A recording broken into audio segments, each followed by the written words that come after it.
All right, welcome. Good morning, everyone, to our Ask the Expert call. I'm Colleen Ferrari with Small Business USA.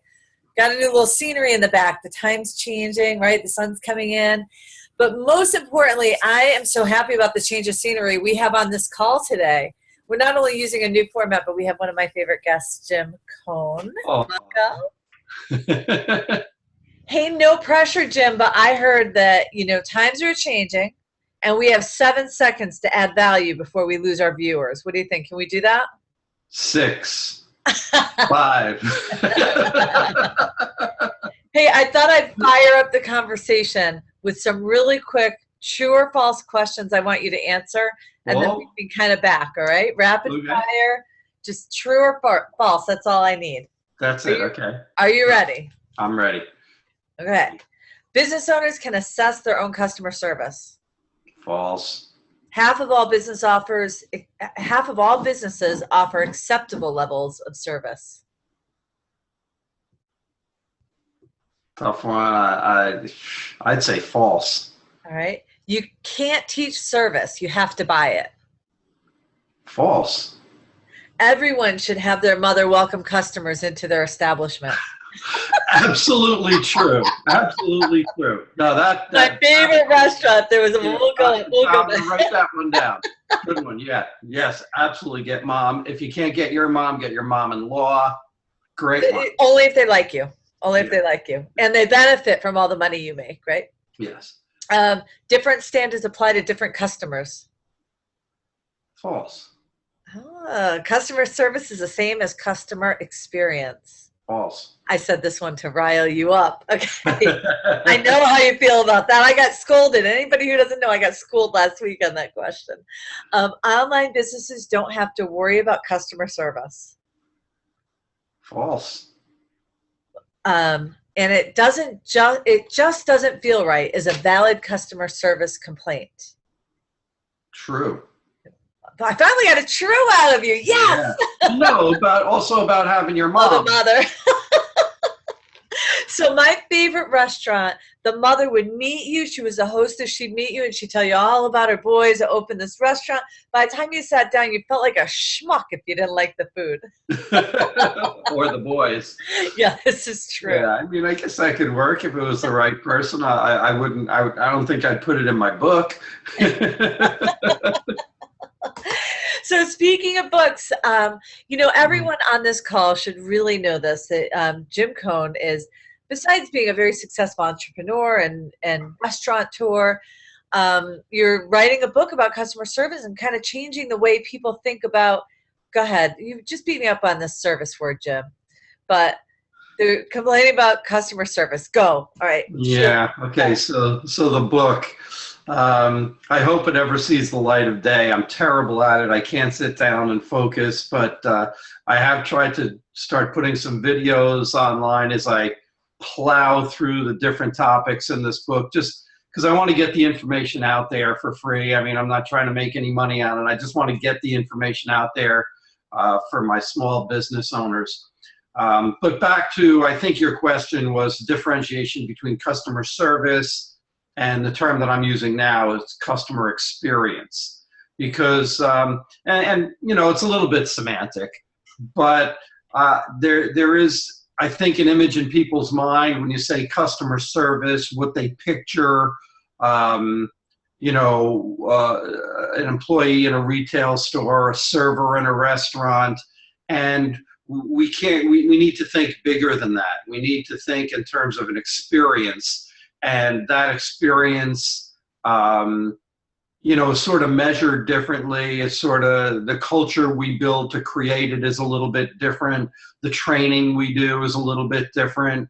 And just the mindset, the paradigm is a little bit different. And, when we met the other day at Starbucks, I said, I wish there was an app on my phone where I could hold it up and I could use the camera to see customers as they were walking out the door, and this app would have a little bubble, like in cartoons, a little bubble above their head with a ranking 1 through 10 on how they felt, with 10 being, oh my God, that was amazing. I can't wait to come back here and tell all my friends. And 1 being, that was really bad. I can't believe I just wasted my time and money here, and I can't wait to tell all my friends. So experience is made up of just thousands of little things that all sort of get synthesized to create that feeling we have at the end of the transaction. And how we feel is what it's all about. And that's my, Colleen, when people ask me, what's the one thing, if you could tell people one thing, I would say we really have to think about how we're making customers feel. And the examples I give are stuff like, the restaurant owner who thinks he's going to be most successful because he's got the best food.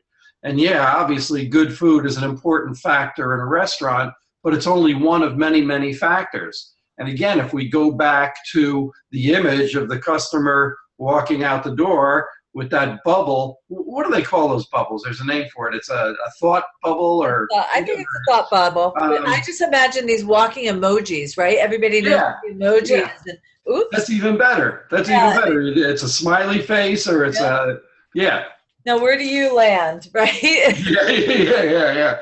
So, I think that's a great point, though, Jim, but I don't think business owners slow down enough to look at those faces. You don't need an emoji or this special, but when was the last time you just looked at your video footage and just watched people leaving and look at their faces? I mean, it's so obvious, right? Yeah, watching their faces you told that great story about your experience with just watching customers' faces, no sound at all, just watching, are they smiling, are they rolling their eyes, are their shoulders up, are they open, or the whole body language, facial expression thing. Yeah, but anyway, that's what customer experience is all about. And whether it's a restaurant, I laugh at a restaurant owner, guy who's opening a restaurant, and I say, well, what's going to make you different? What's going to make you competitive? What's going to grab you your slice of the restaurant pie in this market? And they say great food. And I'm like, the guy is doomed. That's just not enough of a differentiator. That's not, or a dentist. And that's a great example. When I ask people, do you go to the dentist? Yeah. Is he a good dentist? Yeah. Well, how do you know? I don't know. Well, where did he go to dental school? I don't know. Did he go to dental school? Well, I assume he's practicing dentistry. So the dentist who thinks he's going to differentiate himself in this crowded, noisy, competitive marketplace, right, by having the best technical skills with his hands is misleading himself. And worse, he's missing the big opportunity to create an environment where his patients feel comfortable, they feel like he's really got their best interest in mind, and all that other stuff. And that's sort of the difference between service versus experience. Right. It's, and I've told you many times stories about, going to restaurants that don't have the best food, or driving past 4 different delis to pay $1 more just because I love the owner and she makes you feel so at home. That experience is so important. And I want to talk a little bit about experience being brand too, because, I'll give you an example. On my bucket list has always been to go to the Waldorf Astoria. So a few weeks ago, finally, all right, I'm spending a whole weekend at the Waldorf. This is going to be the most amazing thing I've ever done. And people ask me today, would you go back? And I don't think I would. And I said, well, why wouldn't you go back? And what was it like? And people were coming out of the woodwork asking, what was it like? And my answer was simple. It was Hilton. It was the Hilton. There was nothing different about my experience. And I think when I ask the question, true or false, different standards apply to different customers, it's kind of a trick question for me, because I think that your brand is your experience as well. They've got to align when you're selling yourself. To your point, you got to have the greatest food in the world. Yeah. Were the beds comfortable at the Hilton? I mean, were they comfortable at the Waldorf? Yeah, they were some of the nicest sheets I ever laid in. However, the experience didn't align with the experience I was sold, whether real or perceived, right? Absolutely. And you can't always specify exactly what it was. And that's why I always use this expression of 1,000 little things. And some are tangible and some are not. Some we can identify, some we can't. Some we can control, some we can't. But all of these little things, thousands and thousands of them, all come together and create this feeling we have. And obviously your feeling when you left the Waldorf was, you were like a 4 or a 5. You were like, it wasn't bad. It wasn't bad, not at all. But it doesn't, if we take off our business owner hats and put on our consumer hats, and we look back at the times where we paid extra, we paid more than we had to for something. And I can think of those times when I knew I could get something at a lower price, but I chose to pay the premium for some reason. I mean, as a business owner, I want to be that guy. I want to be that person who can get a couple of bucks more because the experience is that much better. Now, what makes the experience better? That's the magic sauce, and that's what I work on with my people. Identifying those little things, tons and tons and tons of them. No big silver bullet, just lots of little things we can do so that when someone's walking out there the door, their little emoji bubble, I'm going to steal your stuff now, their little emoji bubble is a great big smile, and they're like, that was awesome. That was absolutely worth every penny and more. So Arthur, or Artie, as some of us know him, Levy, is on the call today. I saw him on the list of participants. And so most people know that Small Business USA and Insight CEO, we're about creating board meetings. Well, they happen to create these amazing board CEO roundtables for restaurants. And so I'm kind of hoping at one point he'll chime in because they're just so gifted in that skill. And but I want to ask you this, Jim, because you're the service expert here. I mean, this is what you do so well. How do you know as a business owner if you're lining the experience with the expectation? So let's start at the beginning. So first of all, we understand that the name of the game, there are a couple of core principles there. One is differentiation, but another one is exceeding expectations. So how do we know that if we're doing that or not? Assume we're not. Just assume we're not, because it's a dynamic environment. So, and this is what got me to the whole relationship-based marketing philosophy, because expectations, it started out always about exceeding expectations. Okay. The challenge therein is that expectations are a moving target. Example, you come to my restaurant and I decide from now on, anybody who's in my restaurant having dinner, while they're having dinner, we're going to wash and detail their car. They're not even going to have to ask us to do it. We're just going to do it, right? So they come out the first time and they're like, oh my God, that was incredible. That was so nice. And they tell some friends and it's very, very effective. And they look forward to coming back, and they come back and they have dinner and they come out like, wow, they did it. It's so cool. But after a certain amount of time, it becomes an expectation. Right. So now we have to exceed that expectation, and it's a never ending. So assume we're not, but exceeding expectations turned out not to be the ultimate answer because it's a never ending thing. Expect that bar is where we are always raising the bar on ourselves, ideally. And I want to continue to do that. But what I came up with in addition to that is understanding that it's personal relationships. So those restaurants that we love the most, those businesses that we love the most, those places where we would pay a couple of extra bucks, even though we know we could get it cheaper somewhere else, oftentimes that's a result of a relationship, of a personal relationship we have there. In terms of restaurants, if you own a restaurant, and I don't even call your restaurant by name, I just say, hey, let's go down to Colleen's tonight, that's a win. That's good. There's a relationship. Those restaurants there. Growing up, I love it. Yeah. I want to talk about, because speaking of restaurants, right? I mean, who hasn't worked in a restaurant? I'm not really sure if I know anybody who hasn't worked in a restaurant, whether you did it in college or, I mean, it's, and I remember my one of my very first bosses in the restaurant world, and I was just promoted to the manager, right? I was the lunch manager of this really nice Italian restaurant. I was like all that in a bag of chips, right?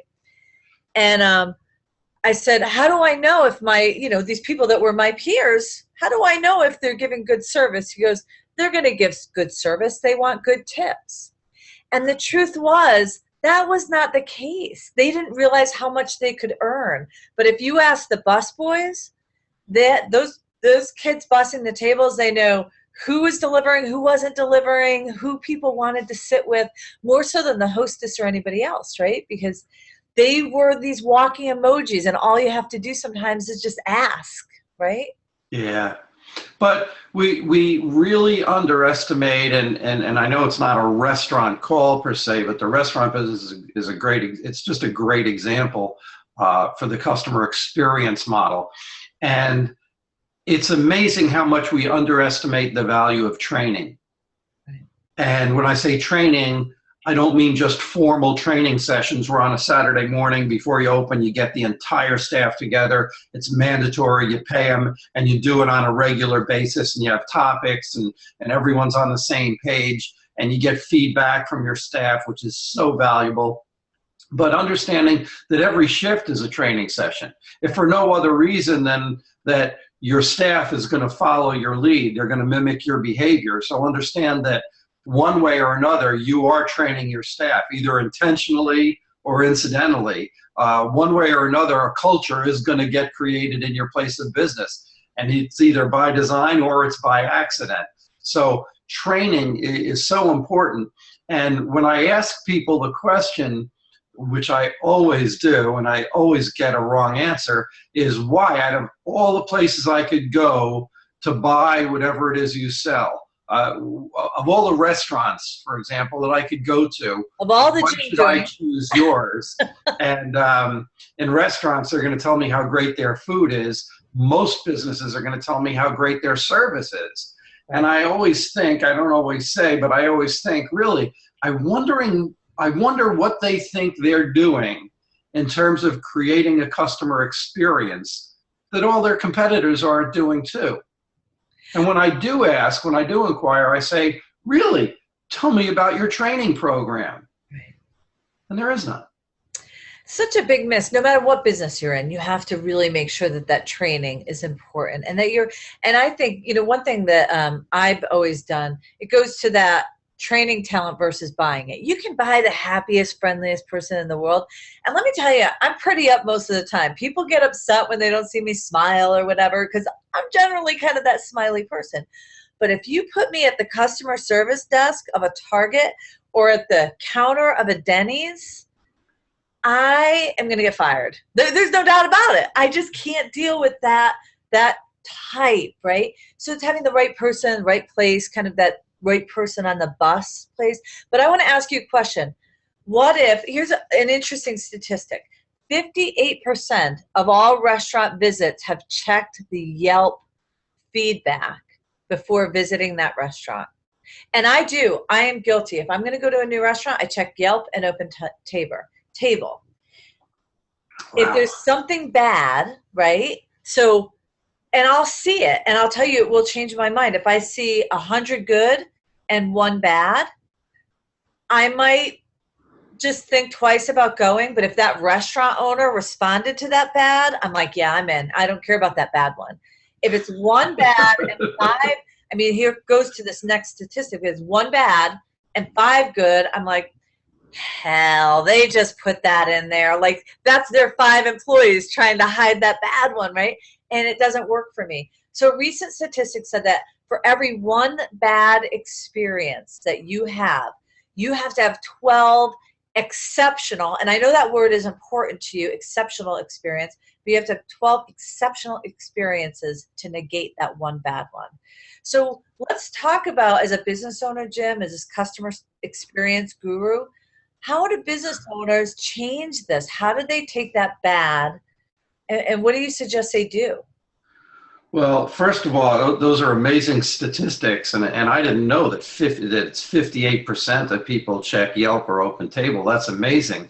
I do know that 53% of statistics are made up on the spot. I don't know if you knew that one. That one was probably made up by Yelp. I got it. Only because I do use it, though. And, I will tell you, especially moving to a new area, I am religious. If I go somewhere, it's Open Table, or Open Table feeds you to Yelp. But Yeah, I always do. Always. That's interesting. I really, really didn't know that.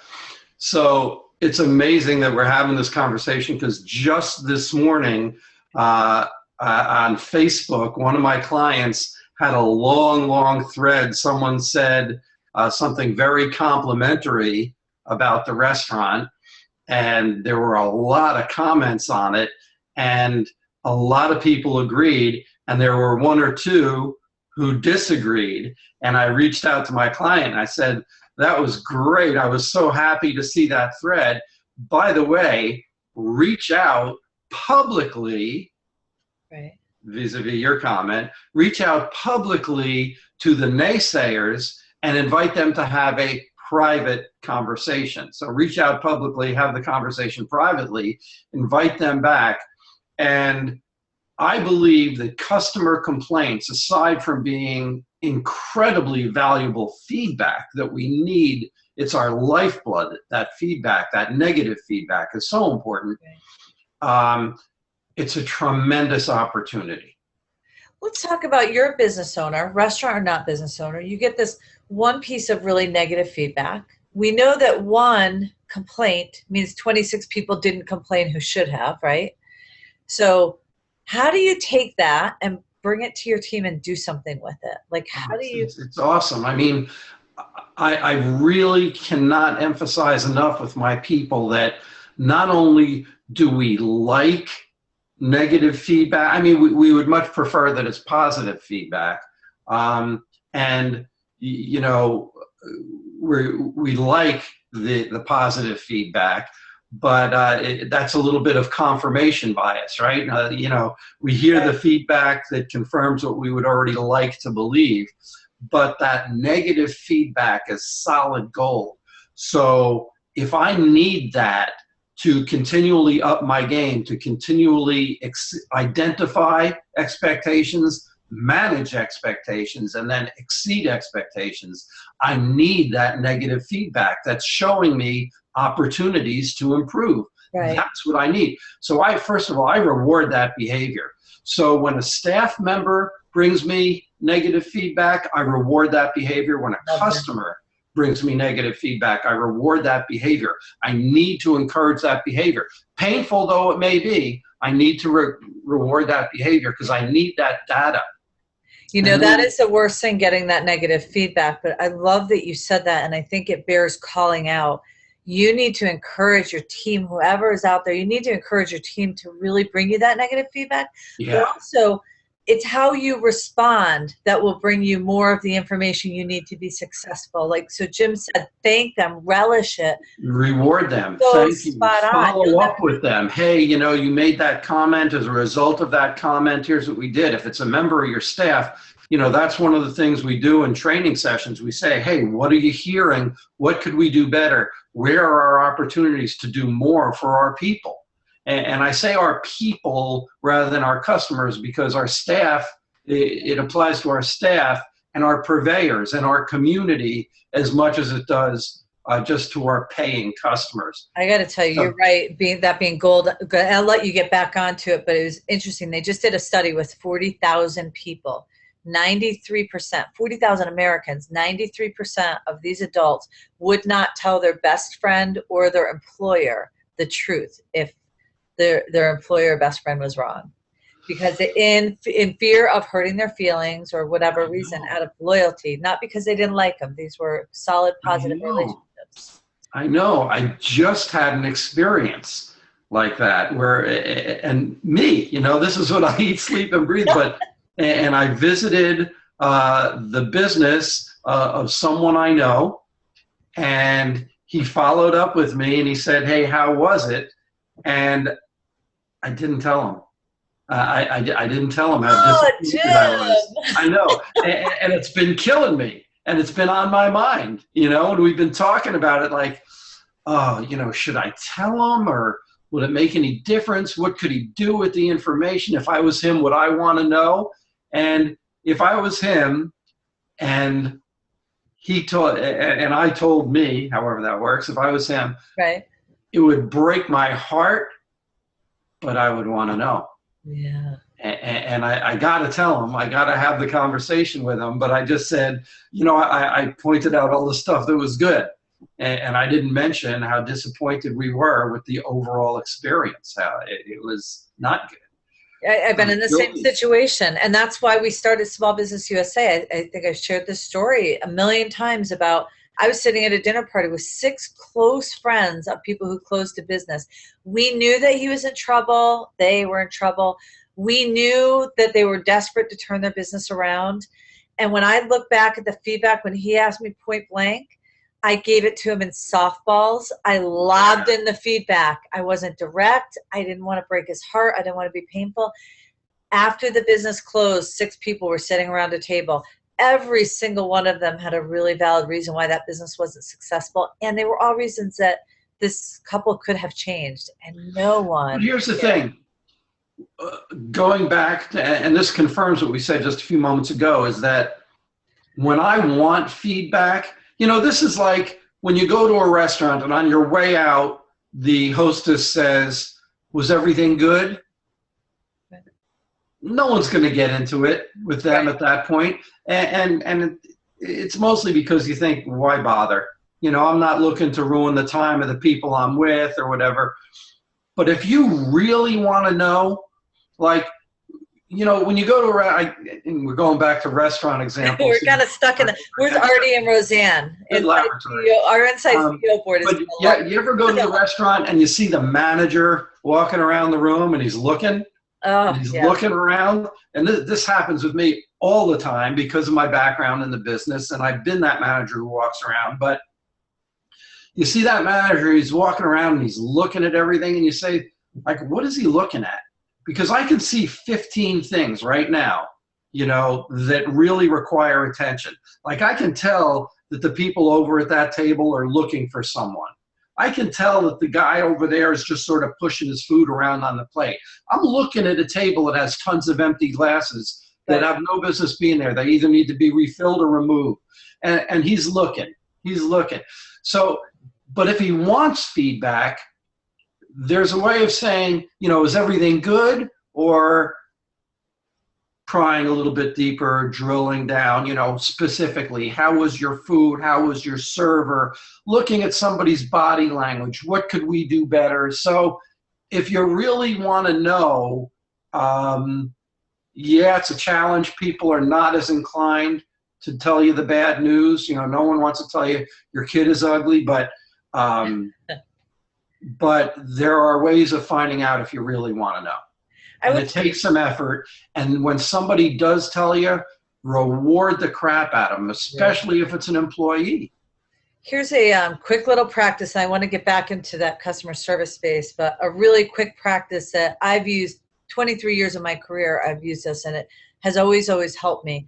But every status, when I sit down with somebody who is a direct report, I ask them for one thing, one piece of feedback for me that I can do better, and 2 things they accomplished last week. And if you own a business and you have employees use this, I promise you the 2 things allow you to, the 2 things they did good and accomplished allow you to celebrate them and make them feel really good.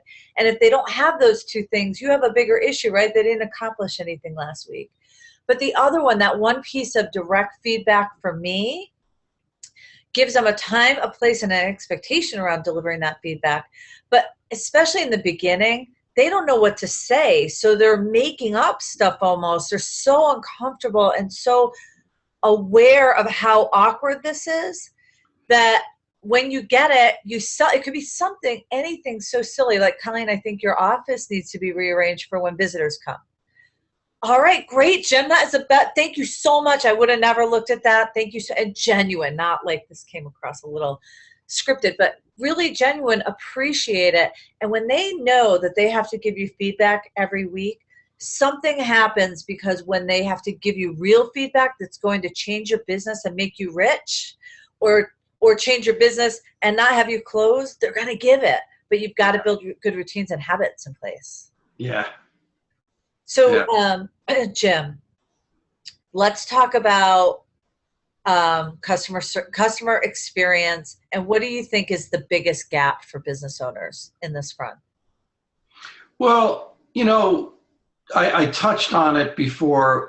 For starters, it's understanding that it's this overall experience.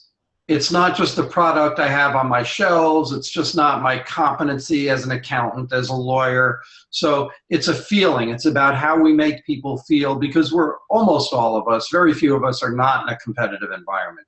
Most of us are in a competitive environment that's very noisy, and it's filled with competent people who work really hard, who are talented. So differentiation is the challenge. So we have to find ways to do something different.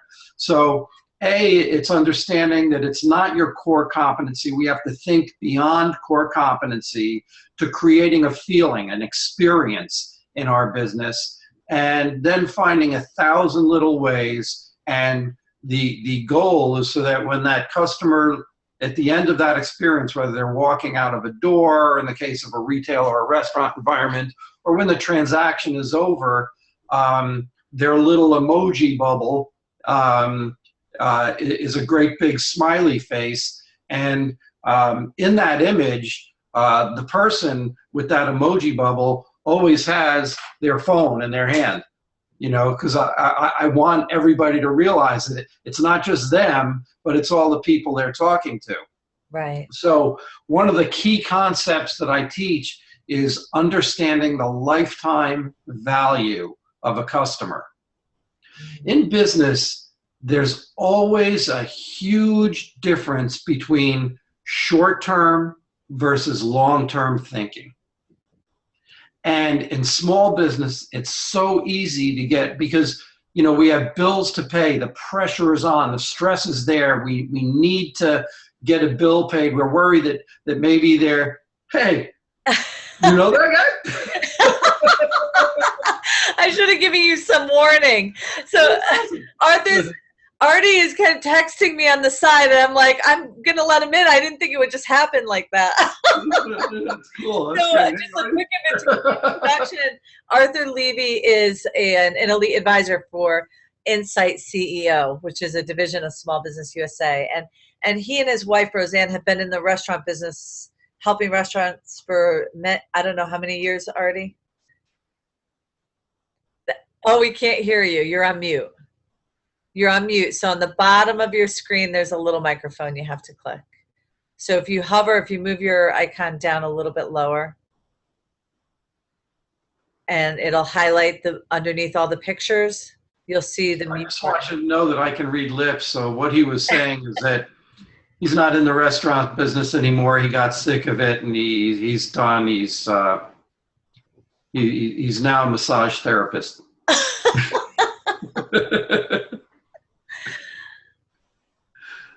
We can't hear you. Your mute is definitely pushed. So if you hover over the bottom of the Zoom window below you, not on your picture, but there's a bar that'll highlight. If you move your cursor down below, you can hit that mute button and unmute yourself. So Jim, while Artie's trying to figure out, and I don't know if you see on your picture, Artie, there's a little microphone with a red line through it. We won't be able to hear you until that microphone is gone. But Jim, let's keep going where we were. Yeah, so I just wanted to finish that thought. Thank you. So the difference between the mindset of short-term versus long-term thinking, huge challenge, especially for small business people. When you think of how tender our profitability is, we lose money one month, we make money a couple of months, and some months we can take a salary, some months we can't. So it's a dangerous trap. We have to think for the short term. We have to get the bills paid. We have to meet payroll. But doing the long-term thinking that's the difference, oftentimes, between success and failure. And there we go. Did we get Artie now? Oh, we got Artie. You should be able to hear me now. At this stage of my life, it only takes me 20 minutes to do what everybody else can do in 30 seconds. A couple of comments, if you don't mind, Jim. First of all, I think your presentation was terrific. Thank you. One of the people I've been fortunate enough to work with for most of my career as a restaurant consultant, and I'm blessed at having said that, I've never owned a piece of a restaurant. I consider myself smart enough to stay away from that. But there's a guy in New York by the name of Danny Meyer. My hero in the restaurant business. Well, Danny Meyer wrote a book. Yeah. He wrote a book called Setting the Table. And as far as I'm concerned, it is the Bible, not only for restaurateurs, but for people who want to open a business. And when I work with clients, it's required reading. If you don't read it and you don't understand it, and I give them a test, I won't work with you because it's serious stuff. And he talks about, and the comment you made about the difference between customer service and customer experience, he calls his process of running his business enlightened hospitality. And the interesting thing he talks about is he does not call his customers customers. He calls them, do you remember, Jim? I don't, but it's going to be something like partners. He calls them guests, and he treats them as guests, and that changes the entire mindset. Because with customers, you're looking to sell them something. With guests, you want to treat them like guests. And he says that when you're in business, you need to deal with 5 different categories. The most important category really isn't your customers or your guests. In his business and in yours and in most of ours, it's the vendors. Because after all, if you don't treat your vendors well, you're going to end up producing an inferior product, or you're not going to be able to produce it on time. The next category that in rating the importance are the employees. Now, you mentioned about training. Formal training in any business is a requirement. You just got to do it. You would think. Well, you would think. You're right. That's a good point. If you don't do it, that's how the bankruptcy lawyers stay in business. Because if you don't train your employees, you really have no choice. I'm working with a restaurateur in the Midwest right now who absolutely refuses to train her staff. And she doesn't understand why every 15 minutes, half the place quits when they quit because they really don't know what they're doing. And I have this conversation with her over and over and over again. And she doesn't feel she wants to spend the money or the time in training. So she's paying a terrible price for it. Well, here's what I might mention to her.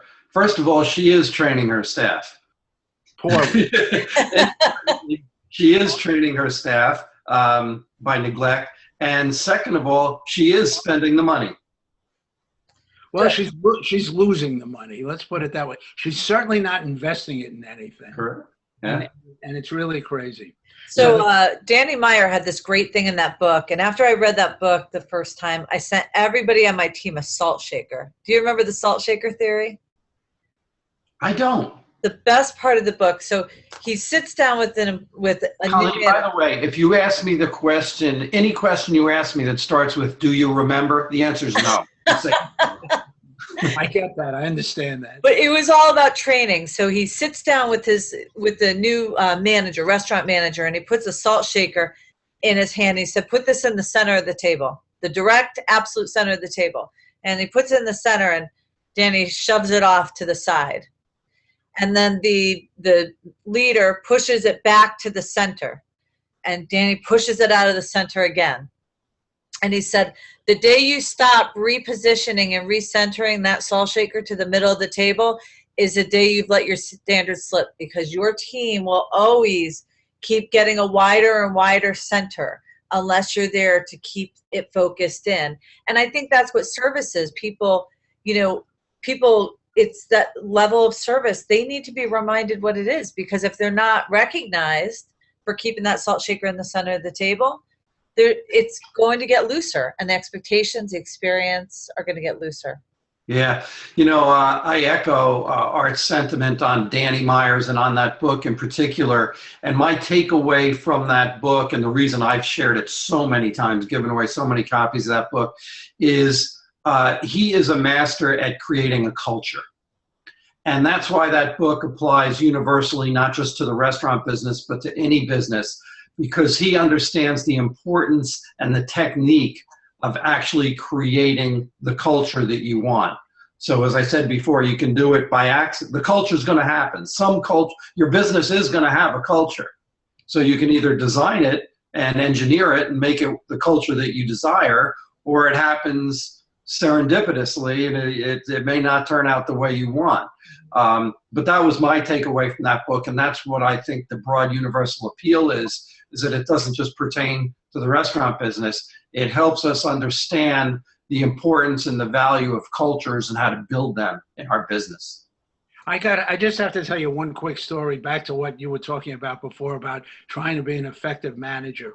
I was with Danny at a cafe back in the days when he only had one restaurant, and we're watching the managers walk around doing exactly what you said, you know, looking at the half full water glasses and the plates not being taken away when guests were finished eating. And all of a sudden he gets up and he walks over to the center of the restaurant and he looks at the ceiling. And then he comes back and he sits down with me. And I said, what the hell was that all about? He said, would you believe I have 3 floor managers walking around supposedly checking on everything going on? Nobody noticed that there's a light bulb out. That's the difference between being an overall effective manager and somebody who's kind of just doing stuff by the book. It was amazing. And it's now 30 odd years later since that happened. And he's still the same way. I mean, I spoke to him last night on a totally unrelated matter, and he's still, you know, and he's now opened up, you know, a gazillion Shake Shacks all over the world and made himself a very, very wealthy man. And he still whines about, you know, the quality of the ketchup he's getting in Hong Kong. It's unbelievable. That's awesome. It is about the experience, right? The consistency, deliverables. Right. And Jim mentioned it before. It's about branding. Yeah. He has branded himself. You walk in there and you know you're going to be treated well, no matter which restaurant it is. Yeah. So that's enough of a commercial for Danny Meyer. Yeah, well, you know what? He's earned it. He deserves it. Yeah. So let's wrap up this call, because I really want to end on that customer service note and experience note. How do you drive sales leveraging experience? Say that again. How do you drive sales? How do you get rich delivering great customer service? We all know how you go bankrupt, right? Oh yeah. We know you don't deliver on that experience, but most people land in that place of good customer service. And to bring it, I told you about this deli that there were lines, massive amount of people out the door all the time for this expensive little deli that sold average sandwiches. But their experience was so extraordinary that this, even off peak, they didn't ever not have a line, and you sat in it willingly. They sold it 30 days later, same recipes. They sold everything, didn't move, didn't change the name, nothing. 30 days later, the restaurant was up for sale again, and they ended up closing the restaurant several months later. I mean, So experience we know can break a business, but how do you leverage experience to make a business? How do you change it to build those loyal followers? Yeah.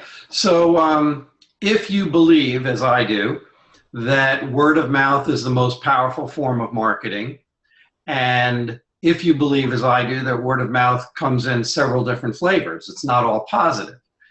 The beauty of exceeding expectations, when I ask in seminars how many people believe that word of mouth is still the most powerful form of marketing, everybody raises their hands. And I say, yeah, I agree. In fact, now with the internet and all these devices and social sites, it's even more powerful, as the statistic you quoted earlier.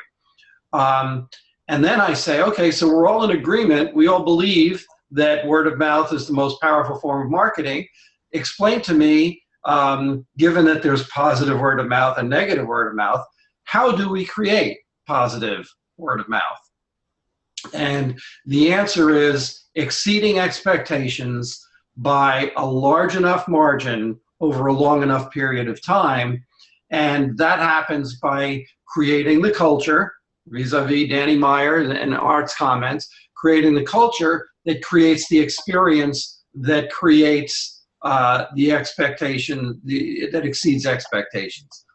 But it's important, as you pointed out, to understand that there's a point of reference challenge. So it's very hard for us to judge the customer service in our own business. We're there every day. It's like when we're about to put our home on the market and we bring in a realtor to do a listing presentation and tell us what we need to do to make our house more marketable. And the realtor walks around and points out all these things that we never even saw in our own home because we live there every day. We're blind to them. We don't see them. So somehow we have to create a system, and it can't be willy-nilly. There needs to be a system to get feedback. And in particular, we have to focus, we have to build that system so that it specifically focuses and rewards negative feedback. That's what we need. That's not easy to do. It's not easy to swallow. And there's a whole, like you said, I'm writing a book. I mean, eventually. But there's a whole body of knowledge, but it's hard for us as small business people because it's personal and our feelings get hurt and there's ego involved.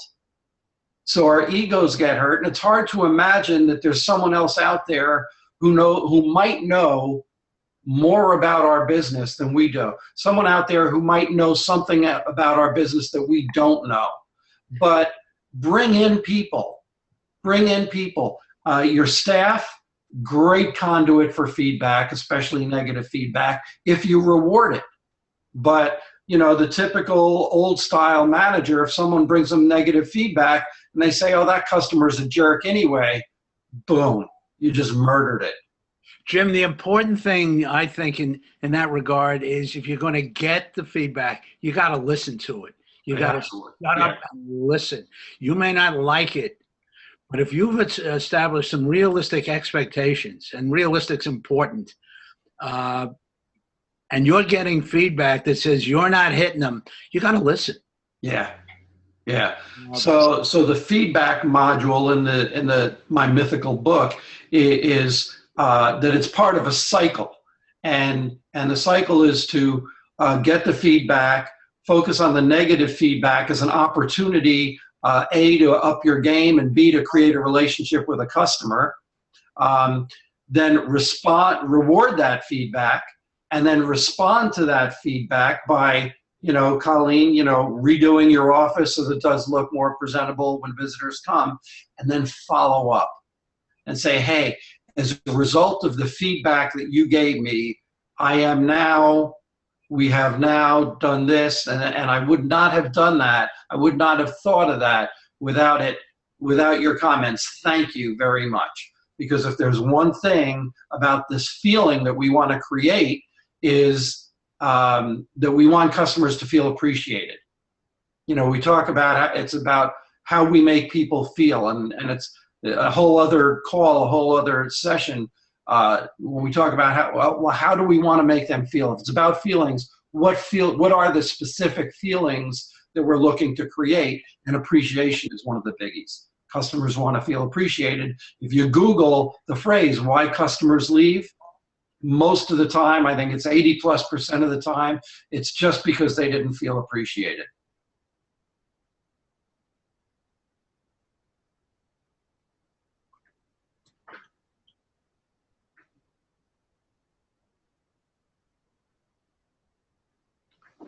Can you hear her, Tony? Jim? Colleen, you're on mute. Sorry. I think what you said was really fascinating because it is so true. No matter what business you're in, you get blinders on and you get so comfortable. And I know that if I sat my mother down in my section at a restaurant, my whole experience, that whole day looks different when somebody I know who is going to be hypercritical is sitting there looking. And I think that's the beauty of what Art and Roseanne are doing with Insight CEO and their advisory boards. When you're sitting at a table with 11 other restaurateurs or 11 other people, you sit there and all of a sudden you see things differently. If everybody brings their menu one day, the menu looks different. than it does when you looked at it yesterday in your own space. When somebody else's eyes are on it and you're watching them, it is such a different experience. And I think every business owner needs that. They need to Yeah. bring in all of these other perspectives to help them Yeah. get there. You know, when I hear every business owner, in my realm of customer experience training, I have learned that it's cultural. And there are people in this world who get it, who are open to receive, and there are people in this world who don't get it. And if they don't get it, I can't help them. It would be like if you gave me a baby grand piano, the most beautiful instrument in the world. I have no talent. And the sound that's going to come out of that thing is going to be horrible. It's going to be torture on your ears. And you put that very same that very same instrument in the hands of someone who's gifted and trained, and it makes beautiful sound and beautiful music. And I found that customer service, the customer experience concept, people either get it and they have that gift or they don't. And the people who hire me are always people who get it. So when I get calls from my friends saying, oh, we're just at such and such a restaurant and they need to talk to you, man, they will never hire me. Because if they cared, if they got it, then their service, the experience wouldn't be as bad as it is. And I should clarify that too, because I do believe every business owner has to look at their business from the outside in.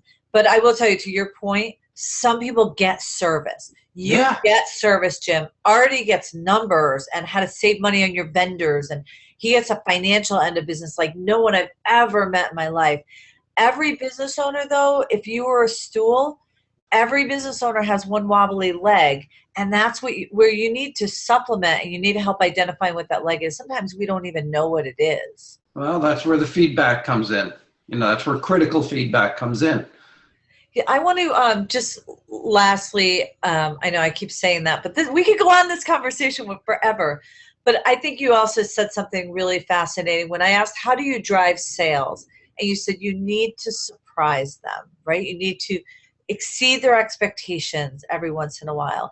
And I will tell you, and Artie will do it in his board meeting with you, but I will tell you that little piece sounds so easy, but it's the consistency with which you do it and what you choose to do it with is really critical to changing those numbers. You can't just today offer free face painting in your hair salon and expect now you're going to have 1,000 more kid customers. It doesn't work like that.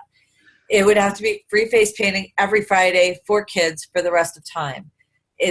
Well, first, that's where creating the culture comes in. Yeah, agree. Because part of the culture is constantly raising the bar. Part of the culture is identifying opportunities for improvement. Part of the culture is the way we speak to guests and the way we treat guests, the way we treat each other, the way we work together as a team. So part of it is a culture. But you know what's interesting is the stuff that I serve up, I think it is easy. And not only do I think it's easy, it makes life better for the people at work.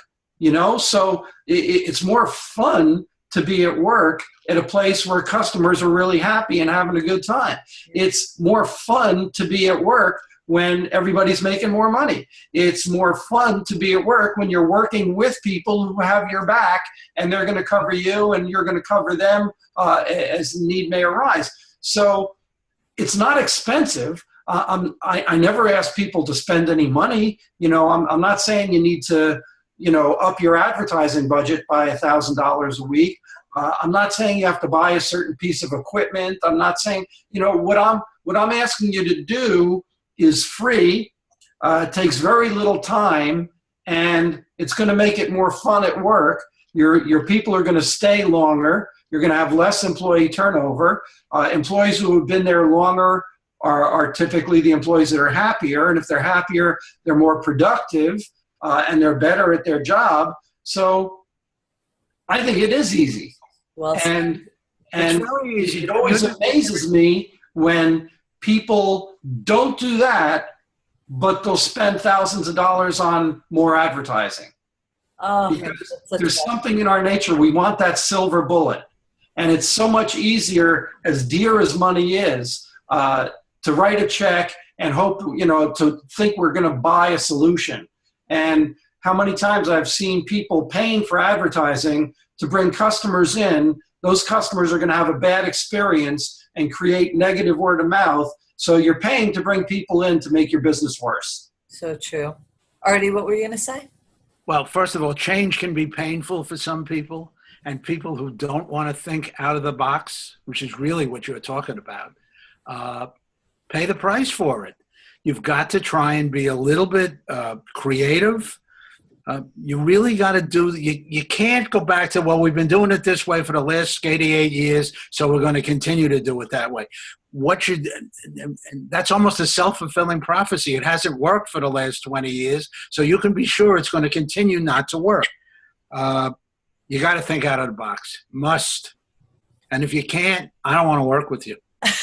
You're going to push them out of the box, whether they like it or not. This is awesome. Right. Awesome, gentlemen. Are there any questions? If anybody's on, and we can use the chat button down there, but it's funny because I know members love to email. So if I'm distracted, it's because I just want to make sure I don't miss an email or a text. But thank you, guys. Artie, thank you for jumping on. Jim Kohn, thank you. How do people get a hold of you? And I think you two need to connect after we hang up. We absolutely. I can't wait. I can't wait. You're I feel helping. like I just met a long lost cousin. Yeah. And I'm wondering how many people we know in common. But getting in touch with me, why don't I make it real easy? 203-982-6155. Call me. I'd love to talk to you. It's awesome. Thanks, Jim. Artie? I can be reached one of a couple of ways. The easiest way, and I'll jump on Jim's lead, is call me, 917-744-3661. Again, 917-744-3661.